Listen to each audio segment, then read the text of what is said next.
studio here in, of course, PLZ Soccer's YouTube channel. Thank you very much to each and every one of you for joining us. I'm Peter Martin. Alan Ruff is here with Gordon Parks and Tam McManus. Delighted to have your company. And we're sponsored by Cameron Commercials. If you want a quality new or used vehicle, then Sean's your man. CameronsCommercials.com. Get on the website and he'll get you the ideal van for your business. Lots to talk about. Celtic and Rangers ordered to play the next Scottish Cup match behind closed doors and pay the opposition £100,000. Hearts apart, it's been a miserable week for Scottish football clubs in Europe. Celtic and Hearts do find out who they'll play in the Europa and the Conference League. We'll discuss that. And has Derek McInnes increased the pressure on his position by blasting his players after that performance against Jablonec, which knocked him out of European competition altogether? So, first and foremost, the ban. Celtic have released a statement and it says they're shocked by the disproportionate punishment for their fans' small incursion, and they've questioned Rangers security. Gordon Parks, the ban. I stand with the ban. I think you have to at some point take some kind of dynamic action which is going to make clubs then think twice, because there is elements at Celtic are right. They do question the security. I was at the game and I think it was lax, and I think the reaction to it wasn't strong enough. I think the statements from the club, initially Rangers, didn't react to it and weren't strong enough in their condemnation of it, and I think at some point you've got to make a real brutal financial impact. How do you resolve it? I'd love to know your thoughts, because I don't know, but you need to do something. Well, the point here is Celtic are trying to emphasise that their fans were celebrating the exuberance of winning the match. The second part of it is they shouldn't have come on the park. They've broken the rules there. The second part of it is, of course, trying to highlight the fact that the Rangers fans from the other side were coming over. Two of them have been banned for life. But the Rangers fans coming over from the other end should not have been on the park either. And it could have been an explosive situation had it not been for eventually the security getting in and creating that border between the two sets of supporters. Yeah, listen, I agree with Parksy. I think that I think they had to do something strong to stop it happening again. It wasn't just that, there was stuff written in the walkways in the away end as well, people coming on the park. Listen, I think if you look at it, Rangers were probably more in the wrong before lobbing things into the Celtic fans, but Celtic fans shouldn't have come on the park. So it'd be interesting if they both draw each other in the Scottish Cup. I think that's what everybody's looking at. But I don't know how it works with the Scottish Cup. Ruffy will know this more than me. Is it split? The gate split? Yeah, the Scottish Cup. So I think that they've got to pay the opposition about $100,000. Would clubs lose money for a full Ibrox or a full Parkhead? Would they get more than $100,000? It depends what the draw would be. Right. It's their next home game. Both their next home games in the Scottish Cup. Yeah, I was talking. I think the time we got Rangers, I think we came out with something like 80,000, something like that. Right. So yeah, somebody could get a nice little return for the penalty that Rangers or Celtic have to pay. Either way, despite the disgruntlement of Celtic, there's no comment as yet from Rangers. That could come, but nevertheless, both of them have a penalty to pay for it. Give us your thoughts on it. Don't want to get too clogged down with it, because amazingly in a week like this it is not the main driving force of what we're talking about, because as well as looking ahead to the weekend's fixtures, we'll be discussing what has been essentially a completely and utterly miserable time for Scottish clubs in Europe, apart from Hearts, and they are exempt from this because they have got through. I'll try and read out some of your messages as well as we deal with each of the incidents here, but first and foremost, let's deal with Rangers, knocked out by Jablonec, and boy, Derek McInnes didn't miss his players for the performance overall. Basically said he was so embarrassed, we didn't deserve it, we were way off it. The only people who represented the club were my support staff and the supporters as well. The players were poor, woeful. We looked young, no aggression, didn't win tackles or duels, and overall savaged the performance of the team. Ruffy, first and foremost, should they be beating a team like Jablonec, and two youngsters ended up in tears, missing penalties, and James Penrice, who's not a youngster, but 27, and also Finlay Curtis. Yeah, I think the disappointment thing, the whole thing, obviously, I mean, I only saw the highlights of the game. I can't remember Rangers having a shot at goal, or a save, or the goalkeeper making a save. Yeah. You know, you would have thought 1-0 up, you'd go into the game with confidence, you're going to put them on the back foot. That never happened. I have to agree with Derek McInnes says. I think, why should you let them off the hook by not slaughtering them? You know, they haven't performed. And the point of the two young boys taking the penalty, it's up to serious experienced players to step up. I mean, I don't know how the dialogue went, or when who do you decide who's taking these penalties, but you would like to think that experienced players would say, right, I'll have one of them. You wouldn't expect two young boys. And it cast my mind back to the England one with the Euros. Remember the two young boys come up? You know, I'm not saying it's going to ruin their careers or anything, but, you know, it's going to be something they'll have to live for the rest of their life, which is something you don't want to see young players having to deal with. The buck stops with the manager. It's his signings, it's his players. With the two players that they're potentially going to, well, they've signed one of them. I think Minsu Kim is in, but there's a Kelsey on the way. Yeah, I was going to say the other player I was just looking at there was Kevin Kelsey from Portland Timbers. That would take their signings up to about 50 million. The top signing for Jablonec was 700,000.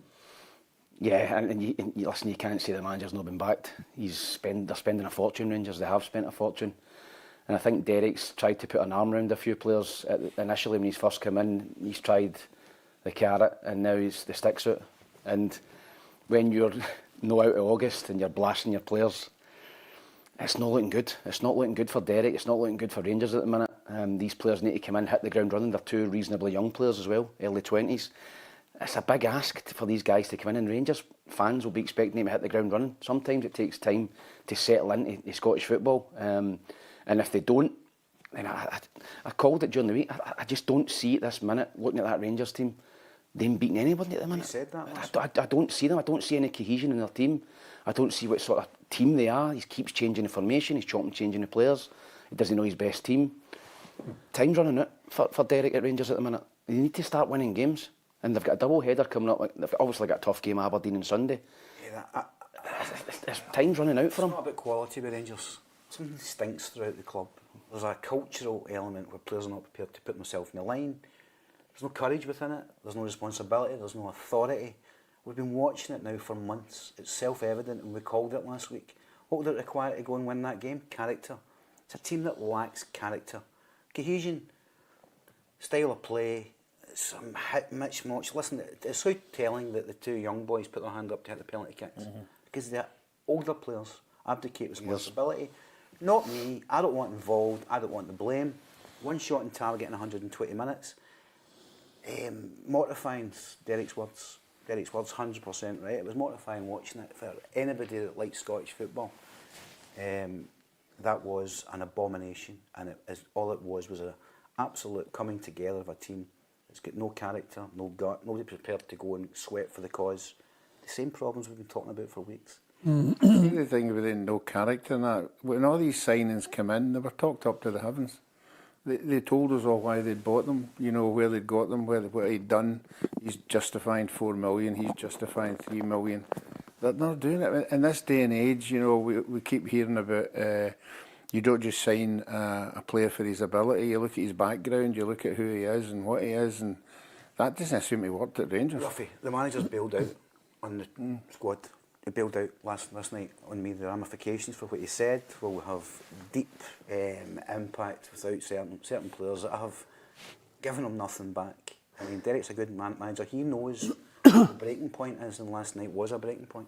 Well, the other thing about it, which I thought was very telling, is he said at one point, you know, we couldn't work out what we were. Were we a possession team, a direct team, or a counter-attacking team? Well, I think at this moment, you know, and we will talk about Martin O'Neill's press conference today as well, but as we're analysing Derek McInnes, like any other manager in this league, has to put his imprint on the side. He has to come up with what is your DNA. It's Derek McInnes and his staff who really, the way they want the team to play. So that's down to the manager as well. You can tell the DNA of Motherwell. You can tell the transition from one manager to the next, and their Motherwell manager suggested Alfred Johansson as one of the candidates that should replace him.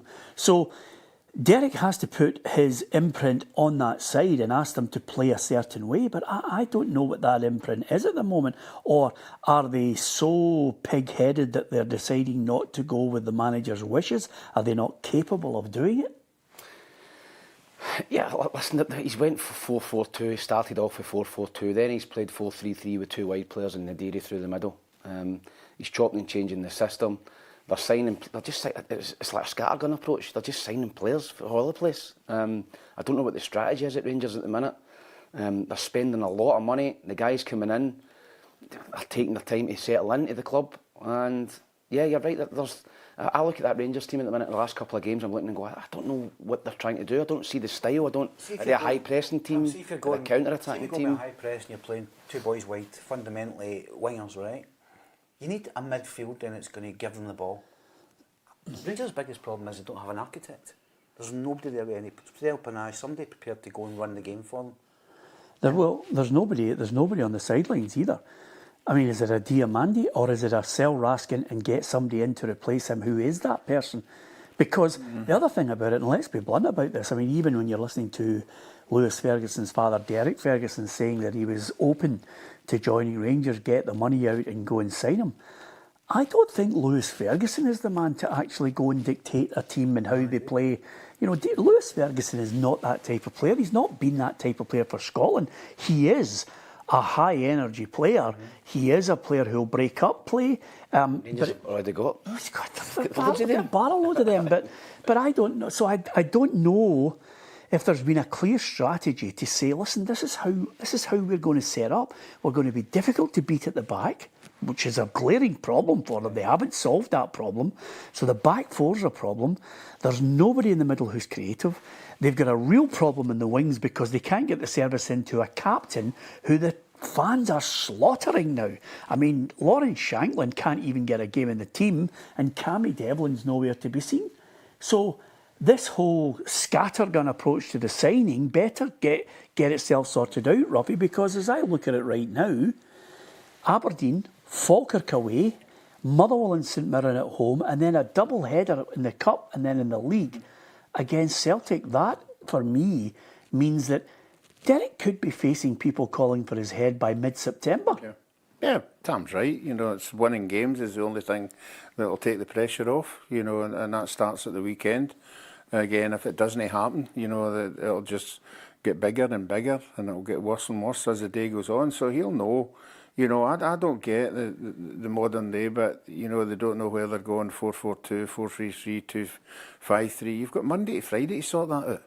You've got training, you've got your systems you play, and you find out the best players and the best formation. I mean, it was very evident the other night. He took 3 off at half-time. He's changed his system just took three just panicked within the game. Panicked and took 3 off, you know, and... he's trying everything, and it's just... Nothing seems to be working. He's trying different players, different formations. And that's why I think he's just had enough last night and he just blasted the players. And be totally blunt about it. The culture at the club, the players just don't care. You can't say that. You can't say that. I don't think they think of that consequence. You can't say all of them, Parksy, can you? I think.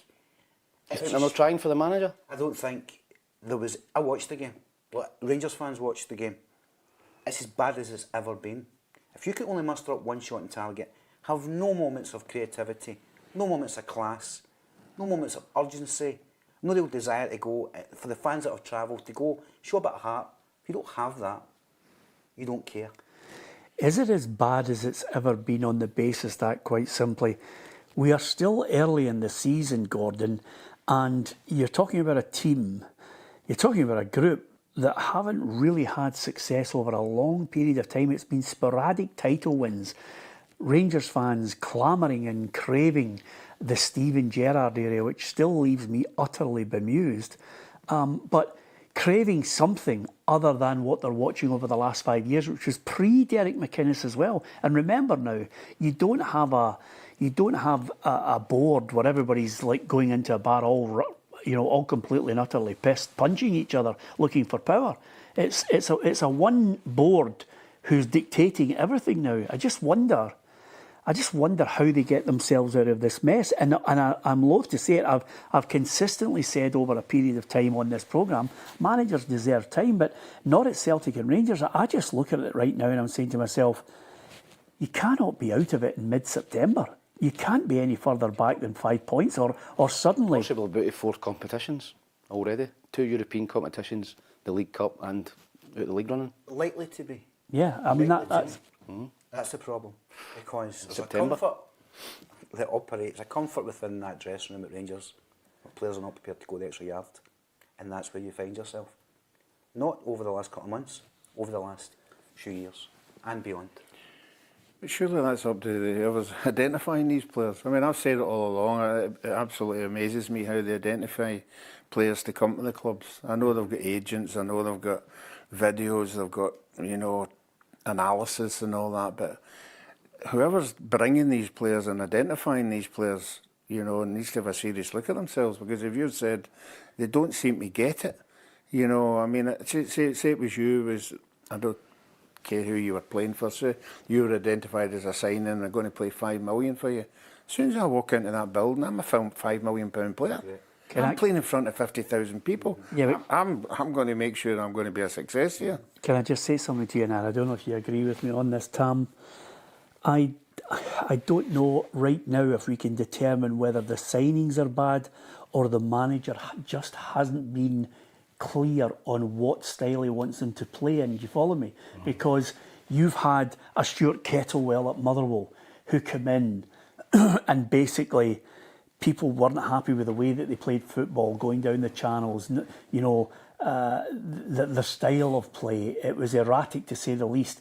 Suddenly a manager comes in with the same near enough squad, adds a few here and there. People go, I've never heard of Eli Just. Who's he? Who's this boy? What? Did he not fail elsewhere? Who's this boy Fadinger? And then suddenly, after 2 weeks, every player comes back from the Netherlands and says, by the way, this boy Askow's got us playing this way, and he says if we make mistakes, we're all right. We're going to have to persevere with it. Yep, I totally get that. You can get away with that at a club like Motherwell. You can't get away with that at Rangers. You can't get away with 6, 7, 8 weeks to gel in. Motherwell never won a league game in the first 5 or 6 league games. Well, that's more than the same. I know, but I get what you're saying. I think at a Motherwell or a St Mirren or a lesser team, you get a wee bit of time. At Rangers, in the environment, as Parks has pointed out in the last 5, 10, 15 years, managers are getting, on average, 3 or 4 months in the job. No, but you haven't answered my question. It's not the fact of the players that maybe signed, as Ruffy's talking about. It's the message. Well, Derek's message has always been win, right? I don't think Derek's, in terms of style, is a very particular attractive manager to watch his teams, right? But they're effective. Aberdeen, he's been effective whenever he's been. And at Hearts, nearly won the league last season. They weren't great to watch, but they won games unbeaten at home. Derek was only going to get away with playing like that at Rangers if they were winning every week. Once they're not winning games at the minute, and it's horrible to watch, the Rangers fans were going to always turn on him quickly if they weren't getting results and not playing good football. But simplify it. You've got 2 wide players. Their job is to go on the front foot, get isolated and get at your man and go and deliver and be creative. You see it in flashes, but only in flashes. That's down to the player. I know the message for Derek is get at your man. It must drive him to distraction. Kazaridis and Braga and Shankland, played the 2 wingers last season and they were excellent. Yeah. Created a lot of opportunities and goals. Yeah. So simplify it. Is it enough? Is it down to the individual? And I think Derek last night bailed out in his team, and I think the consequences will be huge. Well, if you say the consequences are huge, and we're now in this environment where it could be a rinse and repeats scenario, are you putting the clock on him? 100%. Because the fans have done it, and it's not about it. It's just when the fans are done, he's gone. Ruffy? Well, there's no pressure now with Europe. He doesn't have to turn up in Europe. He doesn't have to start winning European games against teams. So he's got less games to play. He's obviously, if Celtic are doing particularly well and they're not, that's going to go particularly against him. And obviously, if he doesn't keep winning games, they'll stack up. I'm not right at this very moment, but if you're moving it on a couple of months and things, he's got a nightmare horizon coming. He's got Celtic on 2 games. He's got one of them at home. He's got one of them at Rangers home, team are which not is a capable, bonus. right? I know. I mean, we'll take you back to the analysing. You know what systems they want to play in that. All these players that he signed must have went into this office and he said, "This is what I want you to do for my team." So they're under no illusion. If you're a left back, you're a left back, and this is what I want you to do. If you're a midfield player, this is what I want you to do. I don't get that they're no taking in what they've been told. They're £1 million players. I can't quite work it out, Tam, because quite simply now, and we're talking about responsibility and we're talking about fear. You know, there was a moment last night where him and I were sitting at the press box and I said, you know, see, sometimes, and I remember saying it to you, I said, modern football does my brain in, because you've got people who will not play a brave pass forward to break the lines. You've got left backs and right backs going back the way and across the back line because they won't play that ball into feet, a brave one. The other player won't show. I think Rangers players cannot handle the pressure of wearing the jersey and taking responsibility. And it's been the same for 15 years. Yeah. The season they won the league, there was no supporters. Is that a coincidence? It's not for me. I think that affected Celtic a lot more than it affected Rangers. I think Rangers supporters, if it's not going well, early doors turn on the team. Particularly at Ibrox, and it becomes a very difficult place to play. And you're finding that now. If the fans are on your back and you see a pass, the easy pass is 6 yards wide just to keep the ball, or they try and thread that ball and give it away, and then there's more boos. And I think there's not enough brave Rangers players at the minute to play that pass or play that, have that bit of magic in the final third. Okay, and give us your thoughts on it. What do you think about this? Try and give us your objective on this one and what the problem is and what you think is going to happen. Is he close to that period that Gordon Parks is talking about, where he's under so much pressure that the fans will eventually be calling for his head? Will he get the time from the owners? He got to stick with it, considering they're spending large amounts of money on the players that they're putting to the manager? They keep doing that, Peter.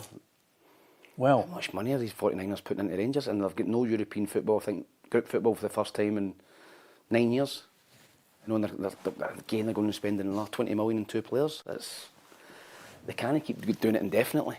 Put it that way. We need some return. Yeah, give us your thoughts on that. I think it's one of those situations which I described on the journals on Wednesday, that you have so many teams, you know, or so many groups of supporters all sitting with their necks up to their necks in dung, and they're all looking at each other and saying, I wonder who's in it more than I'm in it, because I'm about to move on to, if Rangers are dire, the Celtic fans are far from happy with what they witnessed against LASK. I just cannot believe it. Martin O'Neill today in the press conference, it looked as if he needed to go and speak to a psychiatrist to try and lift his spirits. He was as flat as they come in a press conference. Didn't play well. Disappointed with myself, he said. We should have been out of sight in the first half. How should we have countered their momentum? I'm hoping new signings will not be impacted. We still need a few players in, he said. But he couldn't answer whether any of these deals are close. He says some players might not want to come to us now with no Champions League. And he also said, we've chatted to the players about the game. We now got to focus on Falkirk. And he says at Celtic, we're always one game away from a crisis. And at 74 years of age, he says, it gets worse, the pain of defeat. And he said to one reporter, he said about the players being sold and no cover. He says, I can't argue with you on the players being sold and no cover. He was trying desperately to avoid the what I call classic Brendan Rodgers press conference, which was, I can't resist it here, hold on to that grenade. And he's trying at this moment to be somebody from the UN trying to protect what is clear and obvious to everyone. Well, it was plain and obvious to everybody as well. You know, we all knew they had to strengthen up front. Fair enough, they did that. But they've taken the eye off the ball by not protecting the back four. Because the back four has been vulnerable with injuries to Johnson and Tierney no less than 90 minutes and Cameron Vickers. They never bothered with the defence. All they did was give the supporters, the strikers, to, oh, they're good to watch and that. But they never took it on board once they got into the big time that their defence is going to be found out bad. And the problem they had was because in the last, I think it was 60 minutes of the game, there was 5 Celtic players on that park that shouldn't have been on the park in the Champions League night. No, they're not even getting a game in the first team. No, now they're on the park trying to hold it for 60 minutes with 5 players who are just fringe players. You know, and you can start blaming people. I thought it was unfair the wee boy McCowan get it, but the 4 people to blame for me was Nygren for the first goal, Trusty for the second one. How hard is it just to put the ball out for a throw-in? Bullied.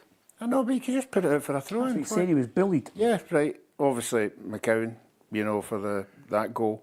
I would actually thought the goalkeeper was culpable for a couple. So did I, Ruffy. I thought he would done like a sack of potatoes for 2 of them. Yeah. He did, and I'm sitting there watching, I'm going, see if that had been Craig Gordon, see if that had been Hart or Schmeichel, they'd have saved the goals. Yeah. They would have said, top-class goalkeepers make they saves that win you games, and he had 2 that he should have saved. I agree with you 100%. And the other thing about it, which doesn't take, you know, anyone with any great football knowledge to witness, is middle to back line gaps like you would never believe. 40 shots. I think overall they calculated something like close to 60 shots over the 2 games, and it was like schools football. They were all over the place. The back line and the midfield were not tight. And I wonder, and I know Martin, I've said it, Martin got the tactics wrong for me. When you go 4-0 up with an hour left, you try and shut that game out, and he didn't. Celtic were put under a stress test and failed it miserably. A stress test they don't get domestically, and how often do we see it? They go into a different environment, they can't cope. You go 4-0 up, you stink the game out and you get through to the next round. There's a way to do that. Martin didn't address it, didn't do it. Incapable.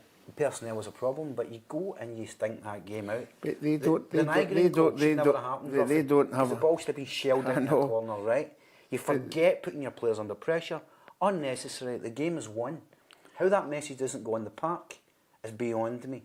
It is amateurish. It's Martin O'Neill's culpable for that because he's asking players to put themselves under pressure when the job's done. When it went to 4-0, Celtic should have thrown scales on and went 3 centre halves, 5-4-1, and just shut down the traffic. Stop the game. Or at least you put if you congest Make it hard for them to play through absolutely. They're not going to beat you. Right? It was like we're going to go and try and get a 5th, going to try and get the 5th.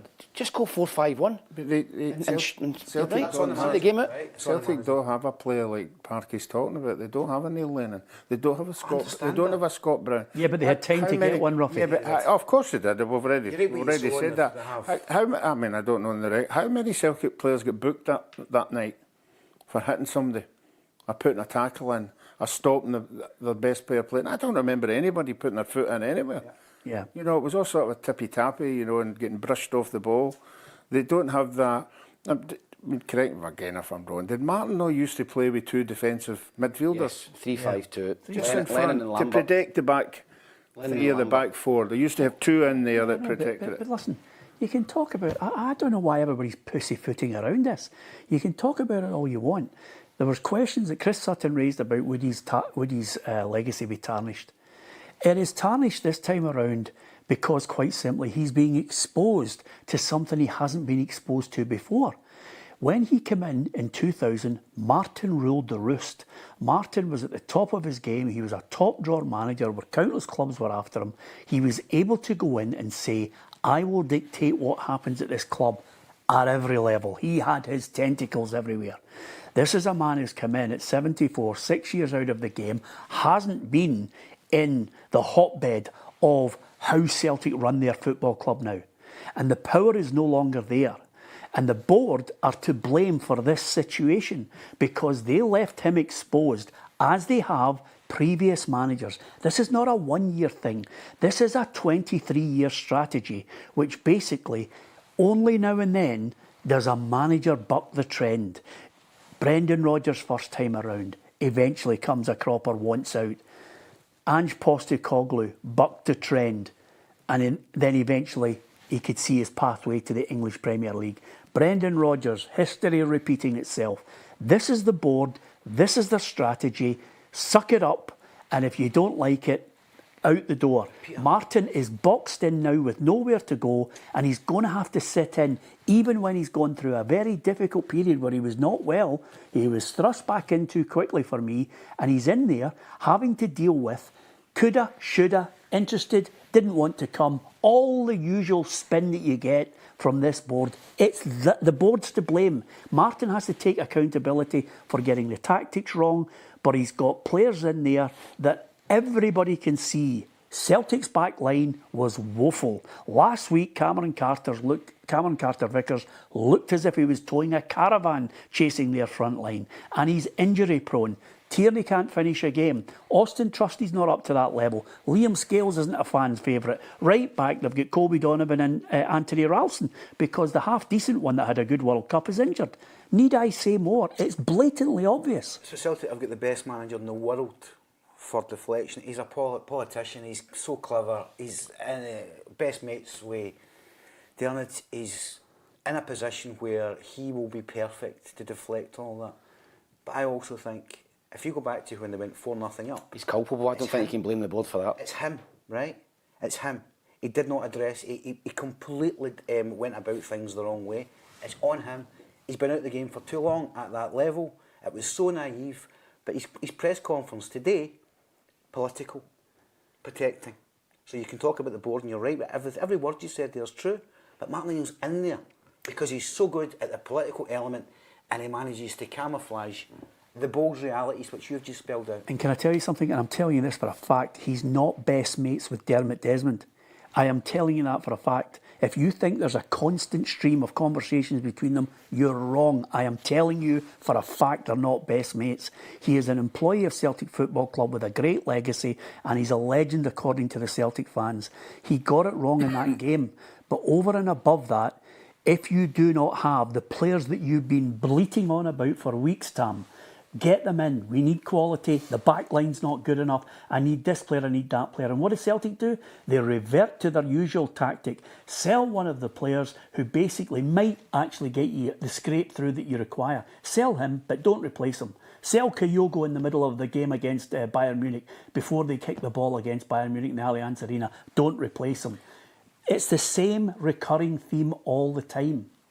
They've been crying out for a physical midfield player, centre midfield player, a Wanyama or a Scott Brown or somebody in there they could go and put tackle. That's why they're linked with Chaiwa. We watched Chaiwa last night.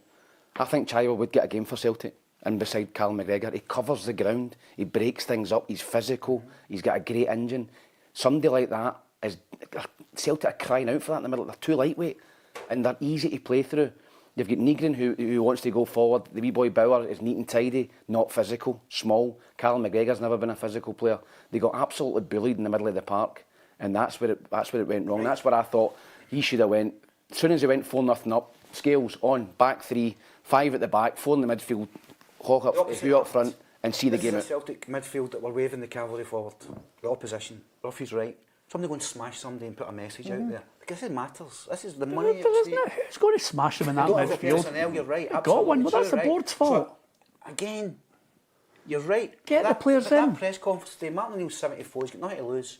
If he's not playing a political game, he tells the truth to the Celtic fans. But he didn't do that today. You don't do that, Parksy. They just don't do it. They don't do it. So he's exactly what I said. He is. He's playing the political game. He's the perfect guy for Celtic at this time because do not besmirch St Martin, right? That's probably can I tell you something? Can I tell you something? And I'm not his defence lawyer.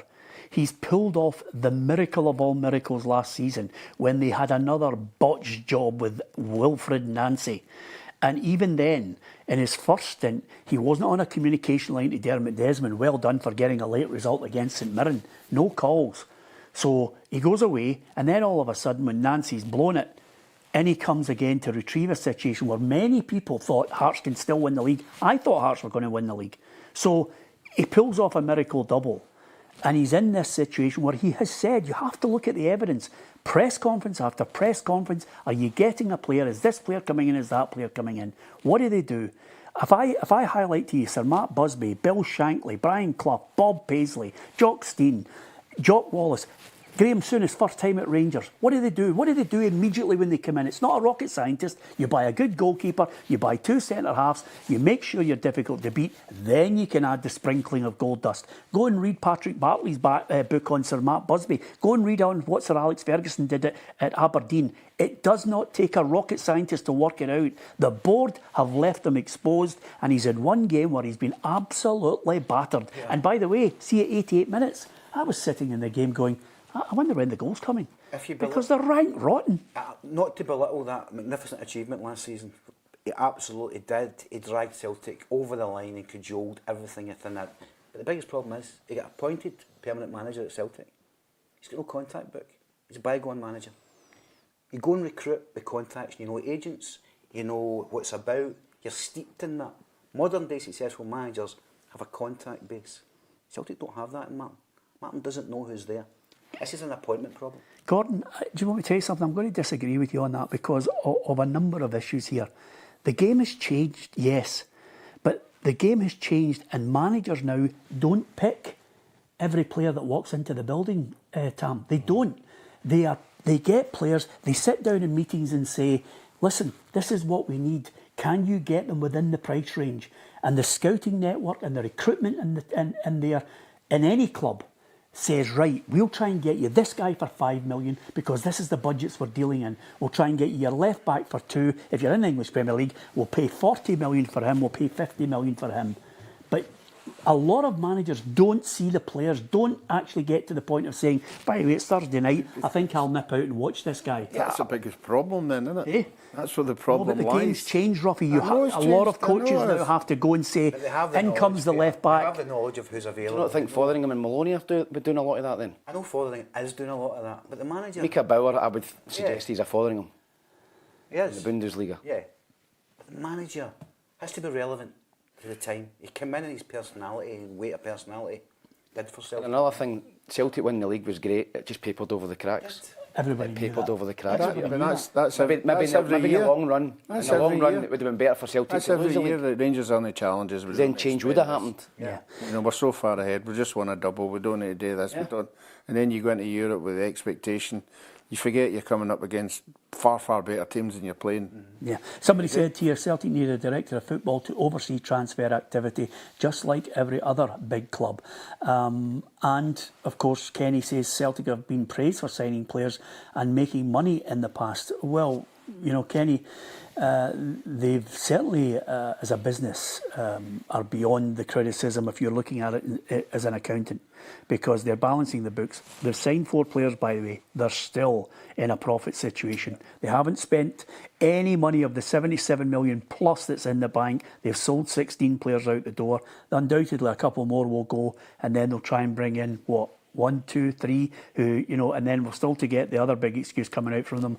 Players don't want to come and play in the Europa League, you know. So, how smart's your business model if you're prepared to flush £40 million away as cheaply as they did during the week? Well, that's the big question. Now, I don't think we've been very positive about Rangers or Celtic, so we've given our opinion on those two.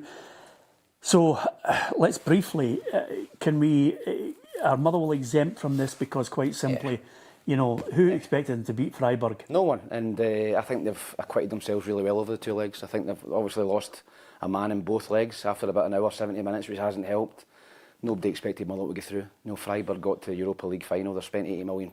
You know, the levels in the game and they're miles ahead of Motherwell. But watching wee clips of the Motherwell game last night, they still played the way they play, and they didn't go and park the bus in Germany. They got a goal. Okay, a wee bit fortunate with the goalkeeper, but the supporters would applaud them off. They played the way Motherwell play, and I would give them a pass. I thought they acquitted themselves well over 2 legs. Yeah, they get out of jail because obviously, I thought their performance against HJK Helsinki at Fir Park was brilliant.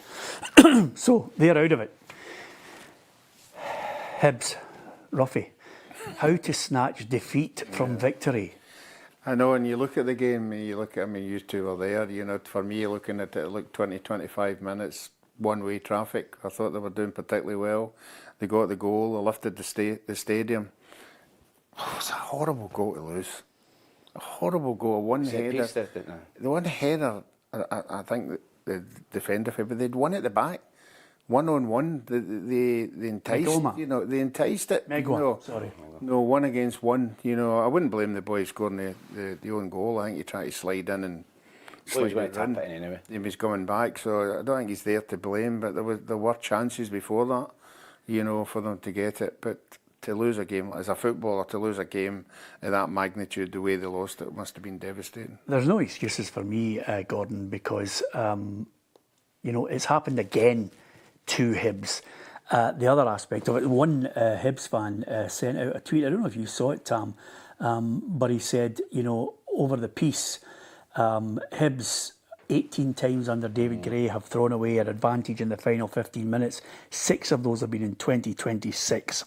And to be fair, Tam said, you know, at the end of the game, they missed Owen Elding. And I thought, oof, the alarm bells are out if they're missing a 19-year-old striker. That's something to say. I thought at times they were naive. Innocence abroad in Europe, like a lot of Scottish teams are. Innocence abroad, easily mugged, always there with their jaw ready to get taken off. Late on in games against better teams, better sides that are more clinical. But they were masters of their own downfall there massively. Basic elementary things, didn't do them properly. It's again another story at Hibs where soft. Yeah, you can't wait to go a goal down before you wake up, Tam. Well, we watched the game and Gent dominated the first half an hour, 35 minutes, without creating a lot of opportunities, but you could sense there was something coming. They get the goal and then it's like a switch. And Hibs just had nothing to lose and they played the way they should have been playing for the first minute. There was 19,000 packed in. Go and play like that for the first whistle. And they dominated the last hour of the game, but they were a minute away from qualifying last year in Warsaw. You know, they were winning 3-2 and they lost a goal in the last minute, went out in extra time. Same again last night, they're 7 minutes away. There's something in that squad, in that team. It's seeping into their psyche where they're losing too many late goals. I remember playing with Hibs and it was the season that we were 4-2 up at Tynecastle with 2 minutes to go and we drew 4 each. We lost so many late goals that season. And every time you were 2-1 up or 1-0 up or 3-2 up, coming into the last 5 minutes, you started going, this is going to happen again. I think that's in that squad and now it's very difficult. Is that not down to the manager? I think it's down to the players, Peter. And the players have got to manage every to player in 20 years since you've been playing a ball get the same psychology. But right at this minute, you can feel something, the nervousness in the stadium, particularly at home. They're going to lose a late goal, they're going to lose a late goal. It's the players' mentality and it's the game management. They've got to see the game out. Same in Warsaw last year. They're a minute away for the group stages. They're 7 away this year. And that's going to go against David Gray with a lot of players. Fans. I mean, you're sitting there live watching it. Was there that feeling of foreboding that something? Did you sense? I didn't feel it. No. But I felt it when it went to 2 each. When it went to 2 each, Yeah. I thought they'll score again here. I just felt it in my bones. You can't criticise them for going for the winner. I mean, they were in the last 5-10 minutes throwing everything at it, you know, and The boy Wright misses a sitter for 3-2. An Yeah, absolute but I mean, sitter. He scores that, Hibs are through. He's about 4 yards out. He hits it right at the goalie. goalie, you know. But yeah, I mean, if you're in the game and you know you're dominating the game in the last 10 minutes, you think, oh, well, we're the ones that are going to get this. You know, you can't judge what happened after that with the boy just head on that. Ruffy, how much does that come down to trying playing in the Scottish League, playing in the Premier League? It's a different environment. It's You get punished. So poor. You get punished at this level. They cannot adapt. You've got to learn to play European football, Ruffy. right. It's too much for them. And I agree with that. There's no excuse for losing a goal for a corner kick with 7 minutes to go and you're 7 minutes away from £5 or £6 million group stages. That happens all the time. Surely you are absolutely, your man's not scoring. Peter's words, right? The guy's a free header, it's unforgivable. They're unable to, there's a different environment and they can't cope. by the way, it's not just Hibs. We are talking here about the fallout from dismal performances. And again, if Motherwell are getting a get out of jail free card, I have to say to you, well done to Hearts. They had their moment. I would give an award at the end of the season to the head of social media who put the photograph up of them all celebrating and said, winning in Austria isn't for everyone. If you're looking for a great noise up, Ruffy, that's the post. Yeah. They've had their moment. They suffered the pain of the last day, losing the title. They had their moment. And boy, I thought they deserved it, even to the fact that they were pushed to a penalty shootout. I thought they were going to win it with Calvin Miller's brilliant goal. Yeah, I thought they'd done particularly well. Particularly, you know, the going down to 10 men, they would have thought, right, this is it, we're going for the jugular. But no, they for once organised themselves correctly. And I don't know if you saw Callum Miller when he scored the goal. Before he scored the goal, on his way in, he was holding his hamstring. Cramp. He was holding his hamstring running in before the volley come over. So all credit to him, for taking that on. But he might have a sore one the next day. But yeah, these kind of results galvanise a team in the dressing room. They come out with that. Cared. Yeah, that's right. They all wanted to fight for each other. Yeah, fans and fight and sweat and buckle and smash people. Mm-hmm. They did. I've been impressed with Hearts this season. I think they're a centre half or two, maybe two centre halves away from being a really, really strong side and competing for the top two. I think, honestly, I look at Rangers at the minute and I think, could you guarantee I think Celtic win the league. Can you guarantee Rangers will be second? The way this looking at Hearts, looking at Rangers, not for me at the minute. So I think Hearts, if they just sign a couple, again, European football might kill them, playing Thursday, Sunday, and Rangers are not in that, which could be the deciding factor. But I've been really impressed with Hearts. I think they look excellent going forward. I thought they moved the ball about well. I thought Technically looked good. They played it really well, Ruffy, albeit, and some people are saying it was rather fortuitous. I thought it was clever the way Kabori actually got his chest on that ball to direct it into the goal. Other people have a different view on it. I still don't think he's the answer up front for them, by the way. He doesn't look like a striker at all. But nevertheless, you can see the way the manager is instructing this team to play. You're talking about DNA, you're talking about imprints, you're talking about a message, they're getting it. Well, they've obviously practiced having 10 men. I mean, we spoke about it the other day, didn't we? Certain managers in training sessions say, right, we're down to 10 men, we're going to do half an hour, let's see how you can stop them from breaking down. And that looks as if they everything under control, going down to 10 men. It didn't look as if there was any panic. They just fixed the formation, and in fact the players knew how they were going to see out this game, so it could go to penalty. It's a set up with two wingers. Yeah. Yeah. He was brave. He brought a striker on and took a midfielder off it with 10 men. It was really brave coaching, I thought, for the Hearts manager. Yep, fair play to Hearts. Deserve all the credit that's coming their way. And they've got St Johnstone at the weekend. We're going to talk about the weekend fixtures in a moment. I'm going to get your thoughts on the Europa League draw and the Europa Conference draw as well, with Celtic and Hearts in mind. But don't forget, we've got this great competition running at the moment. It's a chance for you to win a full squad set of strips from our sponsor Hummel, and it's for any boys or girls team. What a great chance to get a new kit for the team. It's a free to enter competition, as you're about to find out. Hummel. Let's play. How would you like to win a full Hummel team kit for your boys or girls team? Well, you can in our fabulous competition, and it's absolutely free to enter. PLZ Soccer and Hummel have teamed up together to give you the chance to win the full kit. And here's how easy it is to enter. Entry is completely free. Simply click the link below and enter using one verified email address. One lucky team will win a full Hummel kit for 16 players, including shirts, shorts and socks. Terms and conditions apply, so don't miss out. Enter today.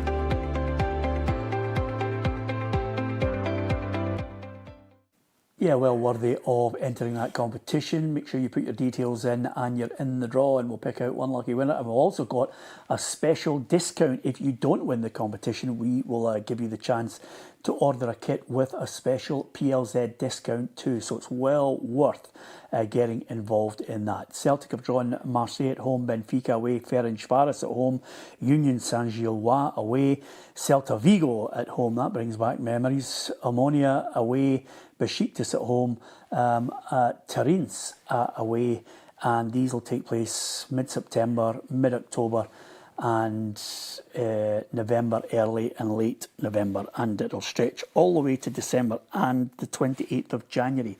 So that's Celtic. Hearts have got Monaco in there. They've got, I'm just looking there to see, Paphos, that was it. And it says Borak as well, not the guy who wears the the outfit. Trabzonspor, which is of course Salah, Nordsjælland, Thun, and those games take place 15th, 22nd of October, 5th and 26th of November, 10th and 17th of December. What do you make of the draw, Ruffy? I think this particular setup that they have, you're looking, I would say, you're looking at 10 points. So therefore you're looking like 3 home wins and an away draw. Your home wins are vital. I'm looking at the 2 teams at the bottom and the away games. You would like to think that they can go there and get a point and possibly win a game. So for me, it's the home games. Obviously Marseille one will be the hardest one. But I think... Benfica? No, the home ones. I mean, the away ones, you're not expecting to go there and win. They are a Champions League side. So, I think it's the 3 home wins and an away win for me. How many players do you think Celtic will need for this tournament? I think, what is this, Friday? I think by Monday they'll have another 3 players. The 3rd of September the window closes. But they're the usual with Celtic. The 2 players will come in when it's done and dusted. Something like that. How many players? Look at a couple. 2? Max. I look at a couple max. No, I know you suggested they'll get a couple. How many do you think they need? 5. Yeah, I would say 5. Goalkeeper, centre half, Left left back. back, Reconstruct centre the mid, defence in the striker. next 4 days. They need. Right back? I think Donovan's done okay, and I think Johnson will be back in October. I think they need a physical, honestly crying out for a physical presence in the middle of the park. That's the number 1 key area Celtic need to strengthen. Okay, how many do you think Hearts need? I think they need a centre half. I think going forward they look very good. I think maybe a striker. Personality in the team. Aye. No, as I said to you, I just think I think they defensively need a striker. need a striker, definitely a centre half, maybe 2. I'm not sure when Halkett's back. He's been a big miss. But But he's not going to see in. well, I think need 2 centre halves. I just think central defence they don't look great. Okay, interesting. Good luck to both of them in it, and undoubtedly Scottish Some football. good trips for the Hearts supporters as well. Yeah, Glamour, isn't it? it is. It's brilliant. So give us your thoughts on that. So Celtic have got Falkirk at the weekend. Don't forget to get involved in the Predictor. Great chance to win £10,000 or indeed a car, either or, and weekly prizes. And been a slight delay with the prizes for a couple of weeks back. They're on their way out there, and they are special for some of the people that we announced that they had won. Weekly prizes, monthly prizes, going to be fantastic. All you have to do is click on the link for Predictor. It's on our website. If you go on to plzsoccer.com, you can take part now. You win prizes every week. Ruffy's been at it, I've been at it. Can you beat me, Ruffy and Tam? Only time will tell. We're back at it this week. Celtic Falkirk, do they bounce back? Yeah, I think they will. I think it's important you get a home tie after a bad European tie, so I'm going to go Celtic to win 3-0. 2-1. Tight. And there'll be a backlash. There'll be an atmosphere. There'll be a kind of hangover. Falkirk are a good side, prepared to go there. It's probably a bad team for Celtic to face because they'll have a go. And that's a defence you have a go at. So I think it'll be tight, but I think they'll edge it. 2-1. 3-1 Celtic. Okay, Hearts taking on St Johnstone. Tynecastle will be bouncing. They'll all be as high as a kite. And I fancy a home win. I know people will point to extra time and a midweek travel, but I agree with you. I think the confidence of tails will be up. The players will be filled with confidence, packed house. The atmosphere will be totally different for Parkhead. The supporters will be in great spirits, and I think they'll go and wipe the floor with St Johnstone 3-0. 2-0. Buoyant. Avalanche. Could be 3 or 4. It's 3 or 4 an Avalanche for you. We just need to register that type of If you statement. just played in Europe and you played extra time, I think it is. Yeah, okay. It's just like comfortable. If it's like roughly stuck in our heads 5 or 6 years ago when Gordon Strachan was the Scotland manager, and he says, if they lose 3-0, he's got to go. And then he says, well, it wasn't that bad, that 3-0. So just I'm giving you my experience of Ruffy on this. It could be 5. Right, okay. 2-0 for me. 2-0, okay. Interesting one here, Kilmarnock against Dundee United. We wish Jim Goodwin a speedy recovery. He's in hospital. It could get out, but possibility he'll miss this game. We hope he's okay. 10 years since United have won at Rugby Park, which is an amazing statistic. 1 point from the last 3 games, and Kelly at the foot. I think Dundee United need a result. I think Jim needs a result quickly. I think they're starting to turn up there. I don't think they've ever been totally convinced with Jim Goodwin, even if the season they got into Europe. Started the season poorly, had a hard run of games. Big game, they need to get down there and get something, or the pressure builds again. And no, I quite fancy Kilmarnock here. I think 2-1 to Kelly. Yeah, I think Kelly will win it 2-0. Too much at stake for United. They need to show something. I think they could get a point. I think it'll be 1 each. I think it'll be hard for them to recover after that derby defeat, so I'm going to go Kilmarnock 2-1. Okay, Stephen Robinson, it'll be interesting to see where his spending finishes up. He's getting a few players out, trying to offload the players that are not going to feature. He doesn't believe there's an advantage for Aberdeen with Gers playing in Europe. I think it's a big chance for them. Yeah, listen, I think, again, it's momentum. You know, Hearts coming back, I've won the game, buzzing, confident into training, can't wait for the next game. Rangers, you know, confidence is low, getting slaughtered, he's just slaughtered the players. He's looking for, Derek needs to get the reaction. He's done this because he knows they've got a tough game Sunday and they've got to be better. I think Rangers will beat Aberdeen. I just think that I've not been entirely convinced with Aberdeen either.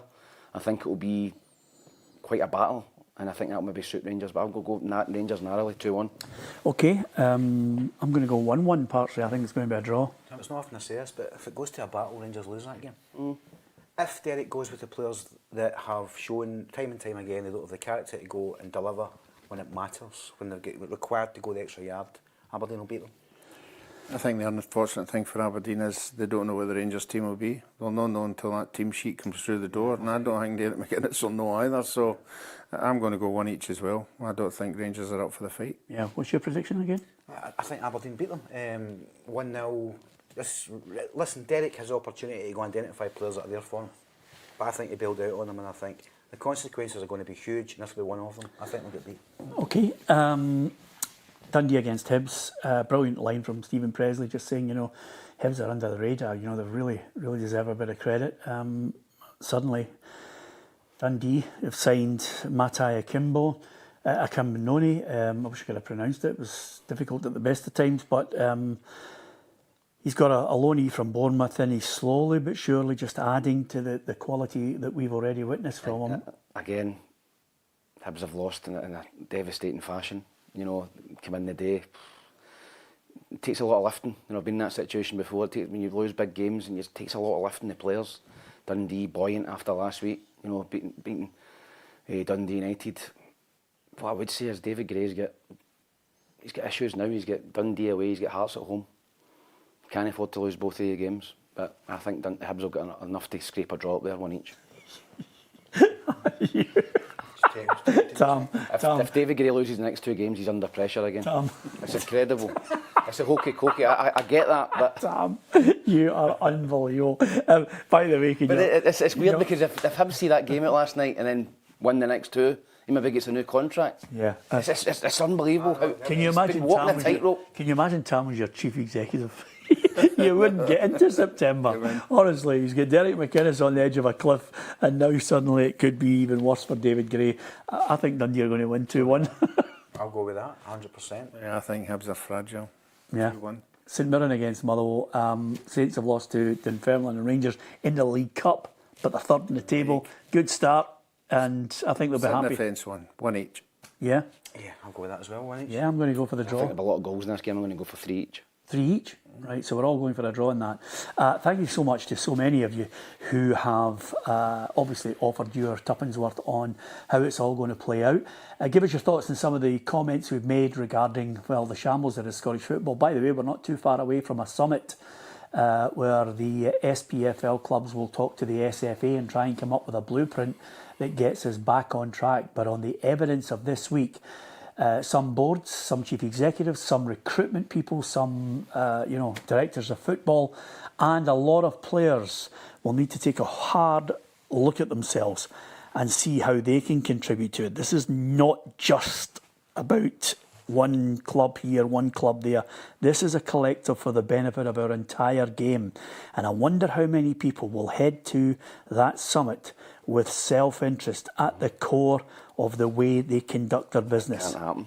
It can't happen, Peter. Well, I'm telling you, some teams and clubs are going to have to take a hit here, whether that's financial, to try and restructure the league. I think that's the biggest issue we've got in this country, is the league's too small. Yep, I've said that time and time again, and I also mentioned to you all last year, without getting through this navel-gazing, that Scottish football was on a downward trend, the standard was poor, and we would be getting thumped in Europe. And slowly but surely, it is all unfolded before your very eyes. We need to do something to stop the rot. Great to have the company of these guys. Thank you to everyone who's hitting the subscribe button on our PLZ YouTube channel and across our social media and our TikTok channel as well. Tam and I have been going live across TikTok and Facebook and also on Twitter, and some people have been just taking photographs of Tam. Disable the comments? Is that possible? No, we can't disable the comments. What we can do is look at Tam's sad face once the third one went in, which some guy has taken a photograph of. And of course, the other thing about it is social media. If you're slightly sensitive, try not to read the comments. It's actually melting in front of our eyes. Yeah, absolutely. Is this hot in here, isn't it, Ruffy? My I God. think there's tomatoes growing in the back of the studio here. It's absolutely boiling in here. I'm going to faint. Yeah, okay, listen. I'm in Greece. Don't forget, we've got some really good straight talks coming up over the course of the weekend. I've been speaking to a man who 33 years ago helped as part of a group to engineer the changes at boardroom level at Celtic. So straight talk this week is with a guy called Matt McGlone.